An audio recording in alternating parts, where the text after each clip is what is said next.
समय कितना भी कठिन क्यों ना हो, वह आपको तब तक नहीं हरा सकता जब तक कि आप खुद हार न मान लें। इसलिए कर्म करें, धैर्य रखें और विश्वास को कभी भी डगमगाने न दें। साथियों नमस्कार, मैं RS खरे अपने चैनल मातु पितृ ज्योतिष ज्ञान के माध्यम से आप सभी दर्शकों का हार्दिक अभिनंदन स्वागत करता हूं। इस वीडियो में हम ग्रहों के गोचर के आधार पर चर्चा करेंगे कि मकर राशि वाले जातकों का यह माह उनके स्वास्थ्य के दृष्टिकोण से कैसा रहेगा, आर्थिक पक्ष कैसा रहेगा, भूमि भवन के बारे में समझेंगे, संतान शिक्षा के बारे में जानेंगे, दाम्पत्य जीवन कैसा रहेगा, भाग्य के बारे में समझेंगे और कैरियर कैसा रहेगा और क्या क्या लाभ, हानियां, परेशानियां मकर राशि वाले जातकों को माह अगस्त 2025 में देखने को मिलेंगी। इन्हीं सब बातों की चर्चा इस वीडियो में विस्तार से करेंगे। यह राशिफल चंद्र राशि पर आधारित है। इसे नाम राशि एवं लग्न से भी देखा जा सकता है। माह प्रारंभ से ही कुंडली चार्ट में दिख रहे ग्रहों के गोचर की स्थितियां कुछ इस प्रकार है। मकर राशि के द्वितीय भाव में कुंभ राशि में राहुदेव गोचर कर रहे हैं। तृतीय भाव मीन राशि में शनिदेव महाराज का गोचर हो रहा है। छठवें भाव मिथुन राशि में देवगुरु बृहस्पति शुक्रदेव गोचर कर रहे हैं। सप्तम भाव कर्क राशि में सूर्यदेव बुधदेव का गोचर हो रहा है। अष्टम भाव सिंह राशि में केतु देव गोचर कर रहे हैं और भाग्य भाव कन्या राशि में मंगल देव का गोचर हो रहा है और दशम भाव तुला राशि में चंद्रदेव गोचर कर रहे हैं। इन ग्रहों के गोचरीय प्रभाव एवं राशि परिवर्तन से मकर राशि वाले जातकों का माह अगस्त 2025 कैसा रहेगा, यहाँ पर इसी को समझने का प्रयास करते हैं। माह अगस्त 2025 में मकर राशि वाले जातकों के लिए कई प्रकार के राजयोग बनने जा रहे हैं, जिसमें बुधादित्य राजयोग का बनना, लग्नादि योग का बनना, अनफा योग का बनना, अमला योग का बनना, विमल विपरीत राजयोग का बनना और बोसी योग का बनना। कहने का मतलब है 6 तरह के राजयोग बन रहे हैं और केंद्र त्रिकोण राजयोग भी मंगल देव का बन रहा है। कुल मिलाकर मकर राशि वाले जातकों के लिए माह अगस्त 2025 किसी वरदान से कम साबित नहीं होगा, क्योंकि सप्तम भाव में बुधादित्य राजयोग बन रहा है। सूर्य और बुध की युति योग। सूर्य माने राजा, बुध माने राजकुमार। जब राजा के साथ राजकुमार जब भी कोई भी गोचर करते हैं तो इसको बुधादित्य राजयोग बोलते हैं। यहाँ पर छठवें भाव के स्वामी और भाग्य भाव के स्वामी बुधदेव हैं और बुधदेव सूर्यदेव के साथ में बुधादित्य राजयोग बना रहे हैं। इसका मतलब भाग्य से अनेक कार्यों का बनना। भाग्य आपका साथ देगा, भाग्य का आपको बेहद सहारा मिलेगा और चूंकि छठवें भाव के स्वामी हैं तो रोग ऋण शत्रुओं से आपको छुटकारा मिलेगा। यदि कोई रोग है धीरे धीरे समाप्त होंगे, कोई शत्रु हैं परास्त होंगे, ऋण लिया है चुकने लगेगा क्योंकि आमदनी होगी। तो कुल मिलाकर बुध देव सूर्य देव के साथ में बुधादित्य राजयोग बनाते हुए आपको कई तरह से लाभ देने का कार्य करेंगे, क्योंकि यह बुधादित्य योग केंद्र भाव में बन रहा है। सूर्यदेव अष्टम भाव के स्वामी हैं और सप्तम भाव में बैठे। यद्यपि सूर्यदेव अपने से द्वादश हैं तो बेहद शुभ नहीं है और मकर राशि मकर लग्न वाले जातकों के लिए अशुभ है, किंतु यहाँ पर बुधादित्य राजयोग बनाते हुए कई तरह के लाभ देने का काम सूर्यदेव महाराज भी करेंगे। अनफा योग बना हुआ है। चंद्रमा से पिछले भाव में मंगल देव गोचर कर रहे हैं तो मंगल देव से अनफा योग बना हुआ है। इस योग के बनने से जातक को अनेक तरह से धन के लाभ प्राप्त होते हैं। चूंकि यह मकर राशि है, मकर लग्न है और इनके स्वामी शनिदेव महाराज हैं और मकर राशि में मंगल देव उच्च के होते हैं, तो यहाँ पर मंगल देव वैसे भी आपको शुभ फल देने का कार्य करेंगे और अनफा योग बना हुआ है तो आपको अनेक तरह से धन के लाभ प्राप्त होंगे, आपकी प्रसिद्धि बढ़ेगी और कई बार आप यह सब कार्य अपने बलबूते पे कर पाएंगे। उसके बाद में अमला योग का बनना। अमला योग का मतलब होता है चंद्रमा से जब भी 10वें भाव में शुभ ग्रह गोचर करते हो तो अमला योग बनाते हैं। दशम भाव में बुध देव गोचर करते हुए अमला योग बना रहे हैं। तो यहाँ पर सूर्य और बुध का बुधादित्य राज का होना और बुध से अमला राजयोग का बनना, यानी बुध बेहद शुभ परिणाम आपको देंगे। और बुध देव आपके भाग्येश हैं, आपके राशिपति लग्नाधिपति के लिए योग कारक है। तो बुध देव की स्थिति बेहद शानदार है और बुध देव आपको बेहद लाभ देने का कार्य करेंगे। बुध देव वर्तमान में वक्री स्थिति में है, तो आपको इस वक्रत्व काल में बुध देव के और प्रभावी शुभ फल प्राप्त होंगे। कुल मिलाकर बुध देव का गोचर बेहद शानदार बना हुआ है। अम्ला योग से अनेक तरह के लाभ आपको देखने को मिलेंगे, धन के लाभ आपको देखने को मिलेंगे। चूंकि ये सप्तम भाव से बन रहा है तो दशम से दशम कैरियर भाव होता है, तो कैरियर में आपको इस अम्ला योग से बेहद उन्नति देखने को मिलेगी। विमल विपरीत राजयोग का बनना, यानी द्वादश भाव के स्वामी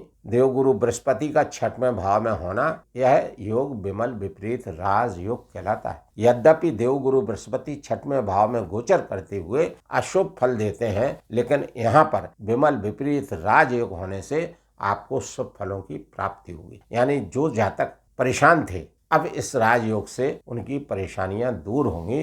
देवगुरु बृहस्पति शुभ ग्रह होते हुए इस विमल विपरीत राजयोग से छठवें भाव में गोचर करते हुए बेहद शुभ फलों की प्राप्ति जातक को दिलाने का कार्य करेंगे। आपका साहस, बल, पराक्रम, पुरुषार्थ बढ़ाने का कार्य करेंगे, जिससे आपके कैरियर में आपको उन्नति देखने को मिलेगी। जो लोग विदेशों में रहकर कार्य कर रहे हैं, उन जातकों को विदेशों से बेहद लाभ देखने को मिलेंगे, इसमें किंचित मात्र भी संशय नहीं है। देवगुरु बृहस्पति आपके कैरियर भाव को चमकाने का कार्य करेंगे, क्योंकि इनकी पंचम दृष्टि दशम भाव पर है, आपके कैरियर भाव पर है। और देवगुरु बृहस्पति जब भी कैरियर भाव पर दृष्टिपात करते हैं तो कैरियर को बढ़ाने का कार्य करते हैं। यहाँ पर मैं अपने प्रिय दर्शकों से विनम्र अनुरोध करता हूँ कि इस वीडियो में मेरे द्वारा अब तक दी गई जानकारी यदि आप लोगों को अच्छी लगी हो तो कृपया कमेंट्स में जय श्री राम, जय श्री हनुमान लिखना ना भूलें। साथ ही चैनल को लाइक, सब्सक्राइब एवं शेयर करना भी ना भूलें। देवगुरु बृहस्पति की सप्तम दृष्टि द्वादश भाव पर है और इनकी दृष्टि अपने स्वयं के घर पर है, धनु राशि पर है, जो देवगुरु बृहस्पति की मूल त्रिकोण राशि है। जब भी देवगुरु बृहस्पति धनु राशि में गोचर करते हैं या धनु राशि पर दृष्टिपात करते हैं तो उच्च स्तरीय के फल देते हैं। अतः जो जातक दूर दराज में कार्य कर रहे हैं, विदेशों में रह के कार्य कर रहे हैं, उनकी उन्नति के योग निश्चित बनेंगे। और जो मकर राशि वाले जातक विदेश जाने के इच्छुक हैं, उनके विदेश जाने के भी योग इस गोचर अवधि से बनेंगे देवगुरु बृहस्पति के। देवगुरु बृहस्पति की नवम दृष्टि धन भाव पर है, सुंदर योग है। धन की प्राप्ति होना, अनेक सूत्रों से, अनेक जगहों से देवगुरु बृहस्पति धन प्राप्ति कराने का कार्य करेंगे, धन आपको प्राप्त होगा। तो विमल विपरीत राज योग भी बेहद शानदार बना हुआ है, इसमें कहीं कोई संशय नहीं है। बोसी योग बना हुआ है। बोसी योग का मतलब सूर्य देव से पिछले घर में शुभ ग्रह का होना। तो देवगुरु बृहस्पति पिछले ग्रह में गोचर कर रहे हैं, तो बोसी योग बना हुआ है। इस योग से अनेक तरह से आपको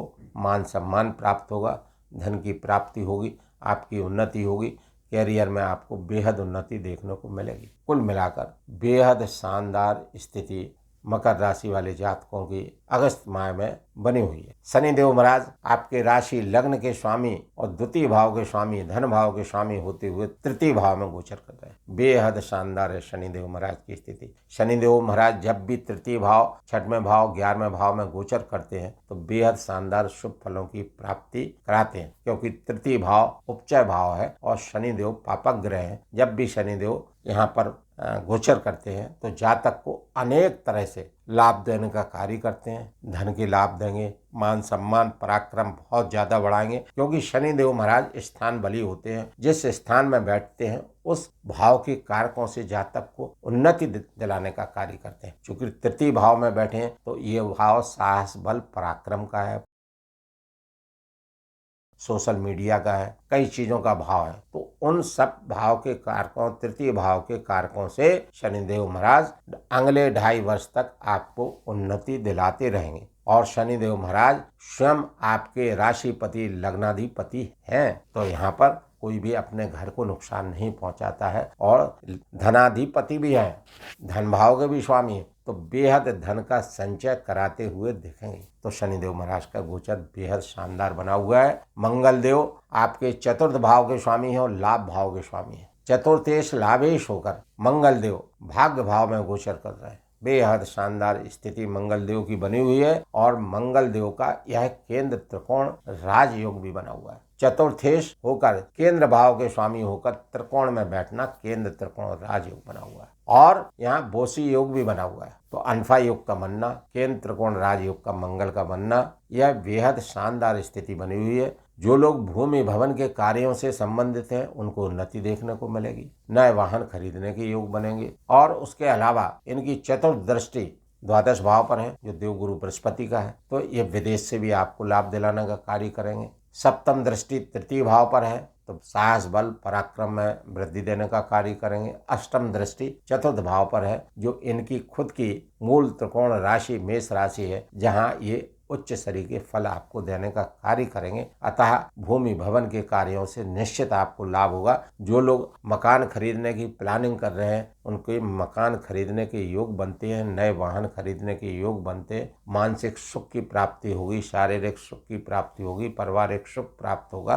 मंगल देव का गोचर बहुत शानदार बना हुआ है। उसके बाद में शुक्रदेव पंचम भाव के स्वामी है और शुक्रदेव दशम भाव के स्वामी है। केंद्र त्रिकोण भाव के स्वामी होकर शुक्रदेव गोचर कर रहे हैं छठवें भाव में। यद्यपि छठवें भाव में शुक्रदेव का गोचर अच्छा नहीं माना गया है, लेकिन शुक्रदेव मकर राशि और मकर लग्न वाले जातकों के लिए पंचमेश है, राजयोग कारक है और यहाँ पर केंद्र त्रिकोण राजयोग बनाकर छठवें भाव में देवगुरु बृहस्पति के साथ गोचर कर रहे हैं। अतः शुक्रदेव यहाँ पर आपको शुभ फल देने का कार्य ही करेंगे। तो शुक्रदेव आपको शुभ फल देते हुए आपके कैरियर में आपको उन्नति देने का कार्य करेंगे। जो लोग सरकारी नौकरी में हैं उनको सरकारी नौकरी से फायदा होगा, प्राइवेट नौकरी में उनको फायदा होगा। जिनका छोटा बड़ा रोजगार है, रोजगार में उनको उन्नति देखने को मिलेगी और बच्चों की शिक्षा अच्छी रहेगी, बच्चों की पढ़ाई, संतान की पढ़ाई अच्छी रहेगी, संतान स्वस्थ रहेगी। और उसके बाद में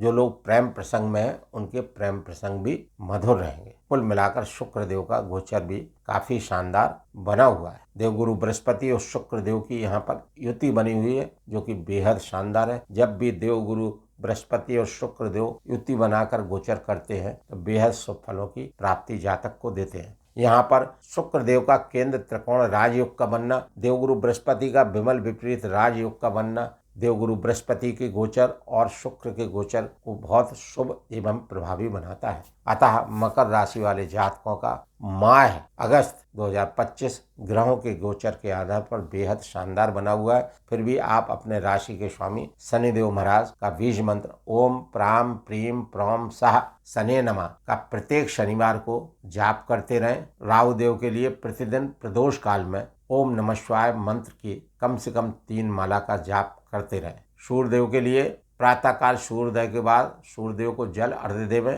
एवं ओम घृणी सूर्याय नमः मंत्र का जाप 108 बार करते रहें। देवगुरु बृहस्पति के लिए देवगुरु बृहस्पति का बीज मंत्र ओम ग्राम ग्रीम ग्रोम सह गुरुवे नमः का जाप 108 बार नित्य करते रहें। और शुक्रदेव के लिए शुक्रदेव का बीज मंत्र ओम द्राम द्रीम द्रोम सह शुक्राय नमः का जाप 108 बार करते रहें और प्रतिदिन हनुमान चालीसा का पाठ करते रहें। बताए गए इन सभी उपायों को यदि मकर राशि वाले जातक करते रहेंगे तो मकर राशि वाले जातकों का माह अगस्त 2025 और अधिक शुभ एवं अनुकूल व्यतीत होगा। प्रिय साथियों, इस वीडियो में मेरे द्वारा दी गई जानकारी यदि आप सभी को अच्छी लगी हो तो कृपया चैनल को लाइक, सब्सक्राइब एवं शेयर करना न भूलें। धन्यवाद।